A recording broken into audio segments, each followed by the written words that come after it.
Welcome to the Dynasty Tailgate Podcast, powered by the Semi-Pro Fantasy Sports Podcast Network. We are back from the Senior Bowl, me and Joe, and we had a fun time down there. And we also met some friends, so we decided to bring them on the podcast. So, without further ado, I will let them introduce themselves because I'm going to let them do that. I'll let Dan go first because I interrupt him all the time. All the time. What's up, everyone? I'm Eagle Dan FF on Twitter, Dan from Champions Round. It's a pleasure to be with you here all today, talk about some Senior Bowl stuff. Yes. And I am Stephie Smalls, his co-host of Every Day's Draft Day over at Champions Round. I'm pumped. This is fun that we were able to hang out and meet down there, and then now we get to recap it all. For sure. It was a fun couple of days. Joe is apparently getting a work call in the middle of this. I'm appreciative of that.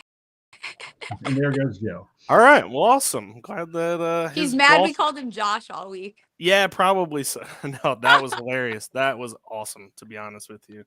So, all right. Well, let's just talk about the sights and sounds of the Senior Bowl. So, how did you all feel that the week went as a whole?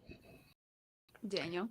I think that it was a lot of fun. It went really well. I'm kind of disappointed that it didn't rain on the third day and they still canceled practice when it monsooned on the second day and we sat out in that. But I think it was a great experience overall for everybody that went. I think it was good for networking, good for like scouting and stuff, and it was a lot of fun. Enjoyed like meeting you guys obviously and being down there with Steph. It was a great time for me, and I really enjoyed it. Next year, I'll definitely go earlier, though, I think the key is to get in and be there for the first day of practice. So I think that was a little. To go on Monday and got shot down by everybody else. Okay. Hey, I also mentioned that, and Joe couldn't get off work, so we had to go down later, too. So, it's always next year. There's always next year. I'm definitely bringing a poncho next time. Yeah. Welcome to the program, Joe. It's good to see you. Yeah, my work phone died like 2 weeks ago, and I just put the SIM card in the new one, and that was nuts. So it is now in another room, safely away from this. Nice. All right. Well, let's just get to the players. So let's just start at the top. Quarterbacks. We did not. I will let everybody speak for themselves, but for myself, I did not love any of the quarterbacks. I will say that I think I went a little bit far on the hatred for Malik Willis. I think I can see what everybody else, the clay mold that needs to happen for teams when they get him on their team. But the legs are what he showed at the Senior Bowl, and so I think that was most of his, what most scouts wanted to see. The strength is there, not necessarily the accuracy, but that's beside the point. So, Joe, what did you think of Malik Willis down there? Well, he did completely unguarded with no defense, hit a trash can in the corner of the end zone. So, super pumped about that one. No, he looked good. I'm not super hyped about any of these quarterbacks.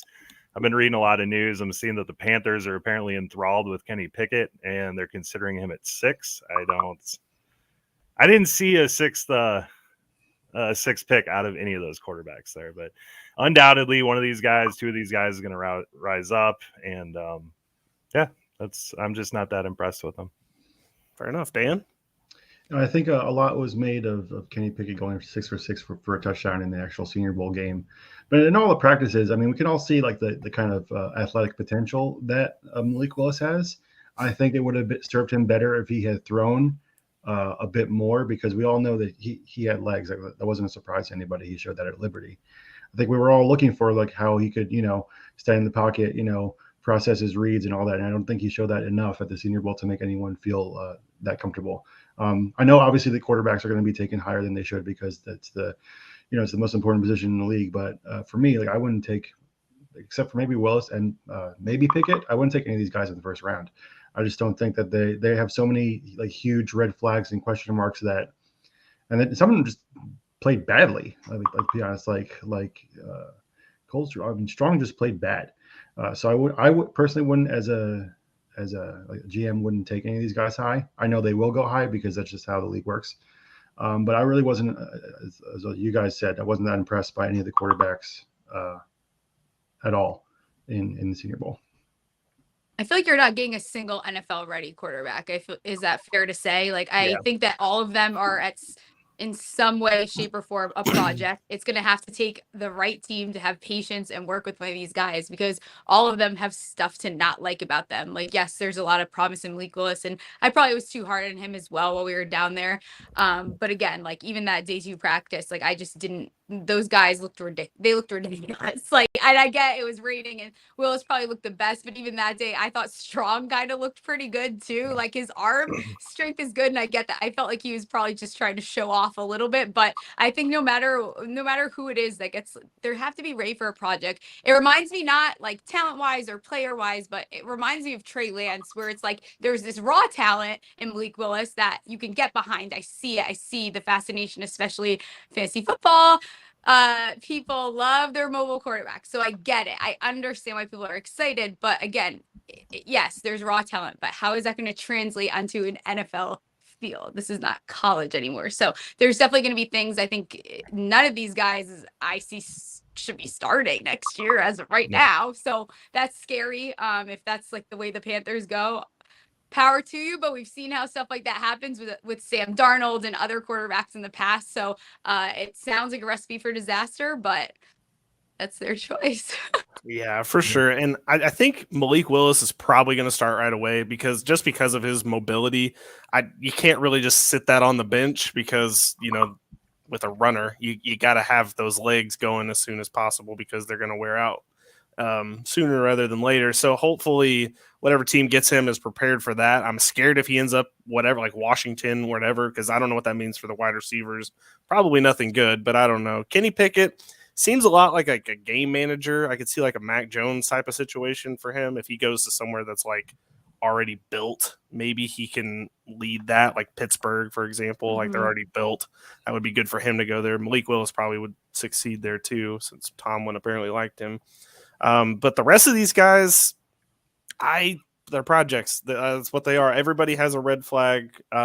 Carson Strong, for example, I would have loved to see Carson Strong without Cole Turner and without Romeo Doubs. Like that, both of those guys being there also helped him, because they already had chemistry, natural, because they played in college. Did you see the Vikings are interested in him? Apparently, it's like, how many guys do you guys want to start like adding to your bench? Like, are you just going to make a collection of like these subpar backup quarterbacks that you never use? They just like, hate I don't Kellen understand Mond, what their plan is. Like, why don't you use Mond. Kellen Mond, you weirdos? Like, why are you going to bring on Strong too? I don't know about that, but it's also a very Vikings. Yeah, that is the truth.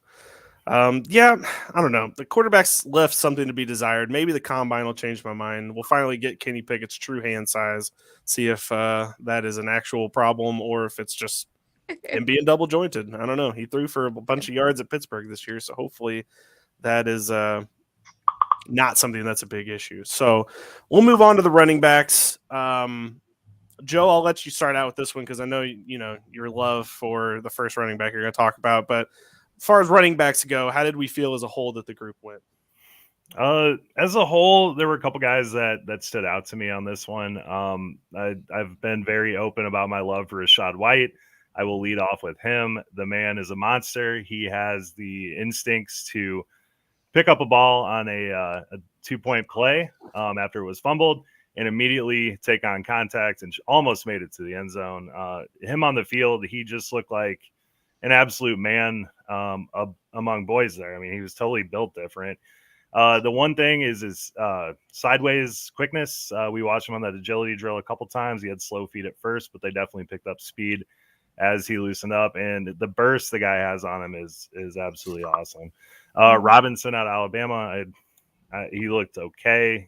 He's got the pedigree, so he's going to go high and stuff like that. And I really like Smith out of Baylor. Losing the thing that Baylor. Yeah, he had really good hands. He showed the contact balance walking through there. And the absolute monster of a block that Pierce had out of Florida is going to get him on the field very quickly. So I like the nastiness that guy plays with, and I'm very excited to see those four and how they progress, along with the other names that are going to be in the draft. I am going to draft so much Pierce, it's not even going to be funny. I think because he was so underutilized in college, and I had to jump in because I knew Dan and I both love him. So I had to talk before he got a chance. I love him. I think he was so underutilized, and he's every single thing that you want. And I think it's going to just transition very well to the next level, and he will end up being a stud in this league. Yeah. He plays with such vigor. The play he had, I think it was last year, where his helmet popped off on the 5-yard line rush, and he just ran into 5 or 6 more guys and got into the end zone. Was Yeah. I mean, he grounded out. Most guys would just go down in that situation. But he plays with this like, I don't care. Like Yeah. he's just like, get out of my. I'm doing something right now. Like, get out of my way. Like I'm running. Move. Bye. The Donnie I'm out Thornberry here. run. You know. Mhm. Yeah, Exactly. yeah. Exactly. Dan, what'd you think?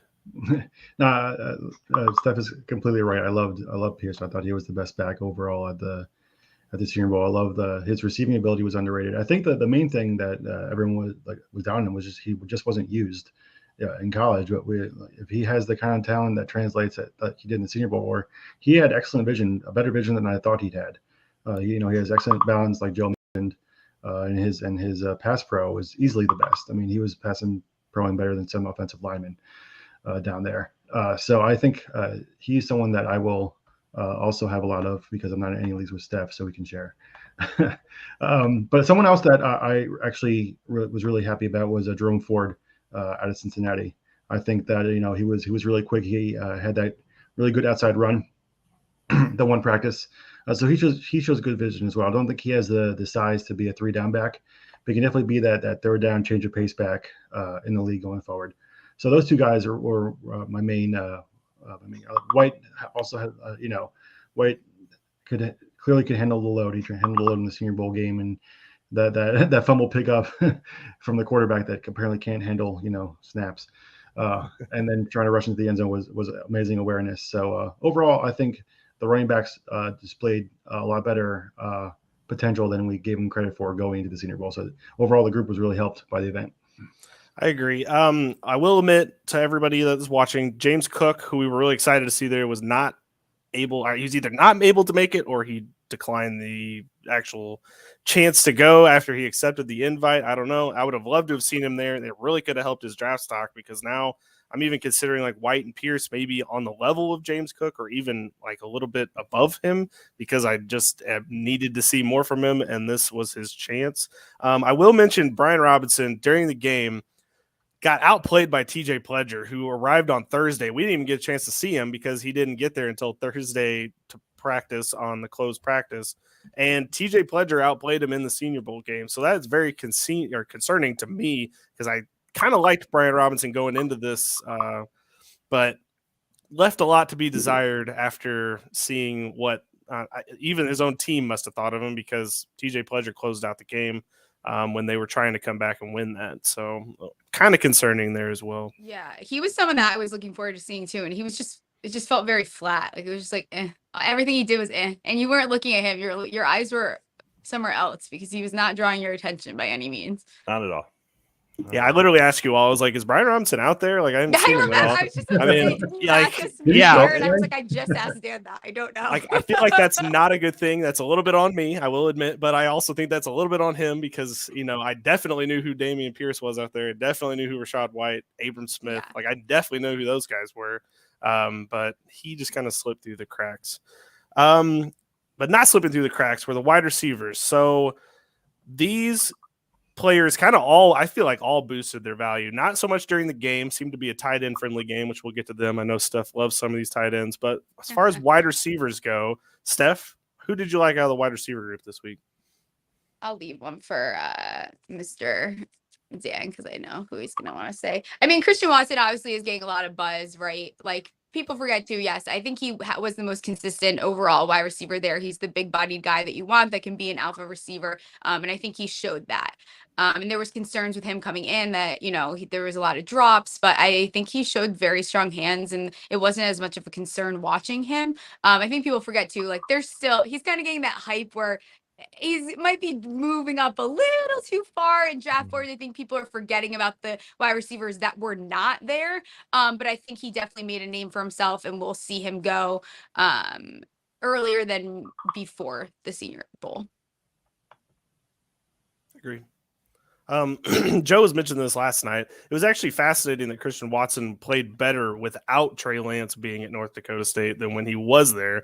That's a very interesting note. But a lot of people that are seeing Christian Watson are trying to like force this like Cooper Kupp comp on him, and I let's not do that. I got people. Let's I just. saw a Kenny Galladay one today. Yes, let's It's just. comp season, guys. Come It on. is comp season, Yeah, but, like, let's everyone's just Tyreek relax a Hill. little bit. We're getting there. Yeah. Malik Willis is Lamar Jackson. Yeah, I get it. Yeah. I have heard it all. I've Yeah. heard it all. It's true. Dan, who'd you like down there, wide receiver wise? So the two guys that really stood out for me were Jalen Tolbert and Trey Turner. Steph and I were actually agree on Trey Turner. I think he showed he had, I think, some of the best hands there at the Senior Bowl. He has that inside-outside versatility. He won't be a high draft pick because he doesn't have anything super flashy, but he's just consistent. He's the type of receiver that can settle in as a wide receiver 3 for a team and just be there for years and give you that catch when you need it, type player. And then Tolbert was a big surprise. I think, he's the smaller school, the Sun Belt. No one watches the Sun Belt unless you're like a crazy college football fan. But I think he definitely showed that he belongs in the league, especially during the game. He had some great route running, some great hands, showed off his speed. So I think he can has the potential to get up there and start for a team when he's drafted. So those two guys, for me, definitely showed me the most during the Senior Bowl week. Absolutely. Joe? I mean, we'd be remiss not to bring up Calvin Austin. He's I was probably just about to generated, say it. he's generated the most buzz out of a lot of these guys. I mean, he's little. He's a little guy, but there were a lot of talented defensive backs out there, and he was running right past them. It was, it was just like, oh yes, sir, please walk right through here. He was open all the time, and during the game, you could see the chemistry that the quarterbacks knew that he was always open. I mean, his route running was awesome. His size is probably going to affect him a little bit. We talked on the podcast last night. He's probably more of just a slot guy, but we've seen those slot guys that can get open, especially in a PPR league and fantasy, really, really be valuable. So he's going to be a fascinating name to watch. He's generated a lot of interest from teams. The Colts was the last team that I read about that were scouting him pretty hard. But it's going to be interesting to see where he ends up and what he's able to do because he was impressive. I wanted to not like him too. And again, it was obviously the quarterbacks were going to him. He was getting so much work during the practices and he was getting great separation when very heavily defended. And he was another one that you just couldn't keep your eyes off of because he was doing so well. Yeah. He was doing awesome in his really badass Memphis helmet. I was just going to say that helmet was sweet. It was a lot. That was a big draw, but he does look so little though. Yeah. I'm interested to see what he ends up in on at the combine. Yeah. I don't think his side is as much of a problem for me. I think getting hit, obviously he wanted to stay healthy, but he would just open so consistently. He's so quick in and out of his breaks. Even if it's a bigger corner, unless you jam him directly at the line, he's going to get open. So it's not really as much of a problem for me, his size, as maybe for other people, but he's just going to be consistently open and be that PPR machine. I agree. I just wanted to mention two more names, which was Romeo Doubs. I liked how he played all week. During the game, he wasn't really used all that much, but I thought he had a very good catch radius. I really liked his ability to get open and catch the ball. And then I really liked Velus Jones from Tennessee. I only noted my big note for him was I feel like if you needed 8 yards, he's going to get you 9. I'm not saying he's going to game break. He's not but he's going to be a really decent, I think, slot receiver potentially in the future where, he's just going to be able to get first downs. And I think that could be a useful skill for a team if they are looking for someone who's able to get their first downs. That guy can get on the field. Yeah, he's got to just not drop the ball. I don't know what was going on with him that second day. He couldn't keep anything in his freaking hands. I was like, dude. And I wouldn't shut up about him to Dan before we got to practice. And then he's like, why is he not holding onto the ball? I was like, shut up, Dan. He's doing his best. This guy can't catch anything. What are you talking about? Very concerning, the catch, part. But, we'll see what he can do. All right, let's get on to tight ends. I thought tight ends going into this entire draft process was going to be very concerning. I was not overly. This Senior Bowl changed my mind. So, does anybody want to start with their favorite tight end? Go ahead, Steph. Yeah. I feel like I pointed that towards one person. I love Greg Dulcich with my entire heart. Like, I cannot even explain to you how badly I hope that he falls to a situation where the Giants could take him, because I need him on my team. I was the same way. Like, first of all, I feel like the buzz was that the tight ends were not very good. And it was basically McBride likely and the other guys that weren't there. But I mean, this dude was clearing paths entirely for the rush independently, like not with any help. Like, he was doing that on his own. And that's outside of the fact that, like, if he got the ball, he was making the play you needed him to make it. He has such strong hands. Actually quicker off the line than I would have expected for a guy like him, because he's big bodied. Like, he's built the way that you want a tight end to be built. And he's got that cool like swag like Kelsey and like all these guys. Like, he's just a total tight end, and I love it. So I'm excited to see where he ends up in the draft. I cannot wait as well. I'll just mention him because I loved him a lot. Was Isaiah Likely. I was really wondering what his pass blocking was going to look like going into this, and that not as big of a concern as I thought it might be. But he seemed like a really good target, and I think as far as a fantasy tight end goes, he's definitely one of those guys you're going to have to throw on your board, because I think he's going to be very useful, and he's going to get a lot of catches. So I think that's somebody that you can look for in your fantasy drafts, Dynasty too. He's very fast for his size. Mm-hmm. That's going to be fascinating. I mean, that's the first thing you notice. Like, he's exceptionally fast. Yeah. No, it was you looked at him and you're like, all right, possession guy, but then he would start running and you're like, oh shit. Okay. Oh, okay. He's got wheels. He wasn't expecting that, because he was a little quiet, but then like when he would get the ball, I felt like the second day that we like at practice, like I almost forgot that he was there, but then I knew right away that he was there the second he got the ball, because he was so quick. Yeah. Dan, any tight ends you liked? Yeah, I actually someone that wasn't talked about a lot, even between us while we were there, is Jake Ferguson from Wisconsin. I think he wasn't, getting as much hype because he was mostly used as a blocker in Wisconsin, more of an inline type tight end. But he displayed in the Senior Bowl. He wasn't like the fastest, but he knew how to get open. He's definitely that type of like chain mover guy that you can go in and put him in there, and he can help in the run game. He had some great hands on some passes that we can generally say were off target.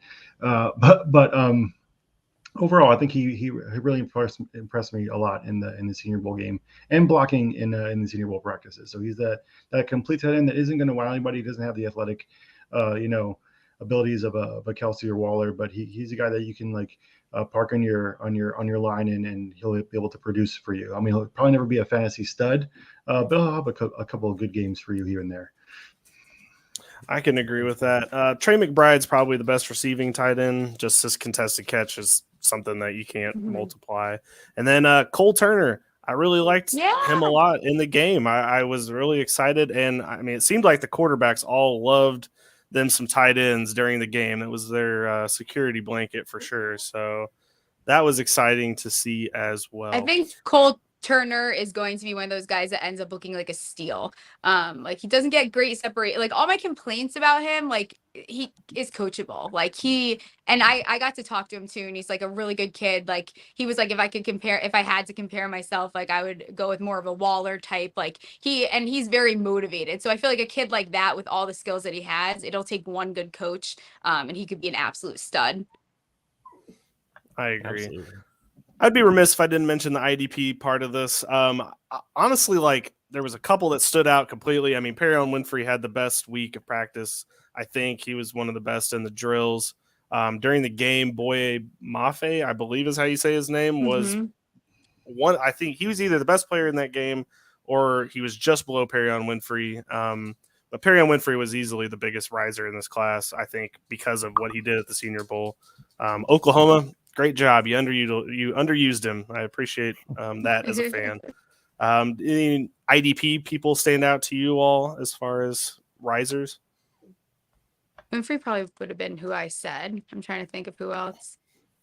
Well, you think I'll take this because I had a couple guys. So for me, on the line, Neil Farrell Jr. Definitely showed up, especially in the practices. He was basically just blowing up the line every play, and he had a really good game. DeMarco Jackson, the linebacker from App State, he's a smaller school guy, but I think he fits into that sort of modern linebacker mold the NFL is looking for now, where he can, both cover the run and the pass. And then the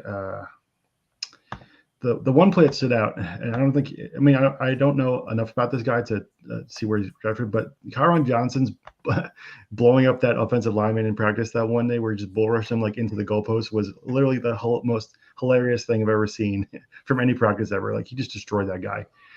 So definitely a couple of guys that I will be paying more attention to going into IDP. But overall, I think defense was clearly better than the offense overall in the Senior Bowl. Yeah. For sure. Joe, you want to talk about your man crush? Man crush. Logan Hall out of Houston was a mountain of a human being. I watched a lot of him, and the rush he had where he was blocked at first, offensive lineman recovered, and then he did like a swim backwards elbow to the guy and just threw him straight to the ground was one of the most impressive things I've ever seen out of an edge rusher in my life. So he's definitely on my radar. And for the defensive backs out there, Leon O'Neal from A&M, he moved really well. His coverage was there. He was always around the ball. In college, he didn't show a whole lot of ball hawking, but he could develop into more of like a Kevin Byard type player where in IDP, you're going to get a lot of interceptions from him and some tackles along the way. So I was impressed with how he moved with the receivers out there. I agree. The, Also, just the other guy I was thinking of is Travis Jones out of UConn. I feel like every once in a while we get a nice stud out of UConn, and I think Travis Jones really made a name for himself. A lot of lateral agility, just not exactly what I was expecting. Like, he definitely was not on my radar, but I was very excited to see how well he did. Like, he has so much strength, and he's able to. I felt like a lot of guys there, and I don't know if you guys agree. Like, they were relying so much on how big they were, rather than using their strength to actually make plays. Like, it's one thing to be a big, strong boy. I get it. But to actually use that to be doing what you need to be doing on the field, because you're watching some of these guys try to rely on strength, and that's how they're getting beat. So he was someone that was actually using it productively. Absolutely. Yeah, I agree. Just wanted to mention Kingsley Ignabare. He's probably going to go high in the draft.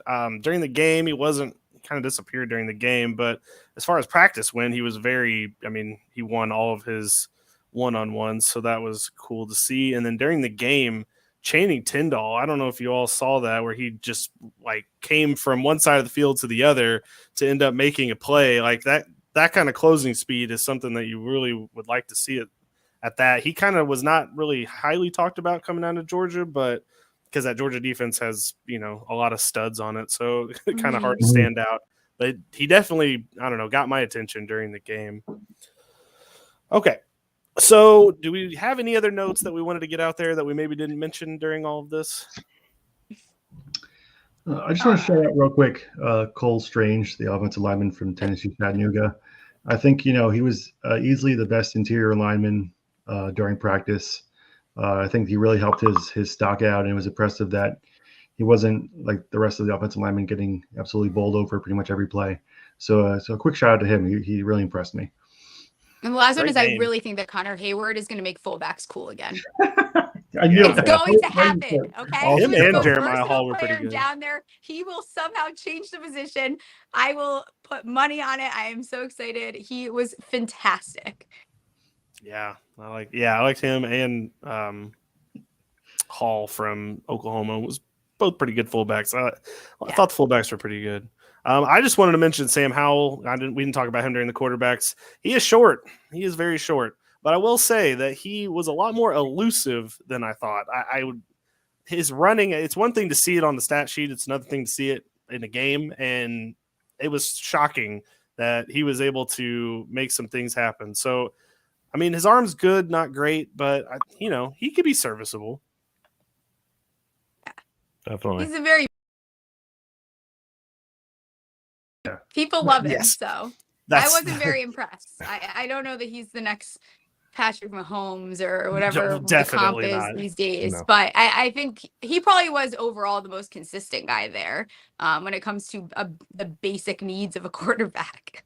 Yeah.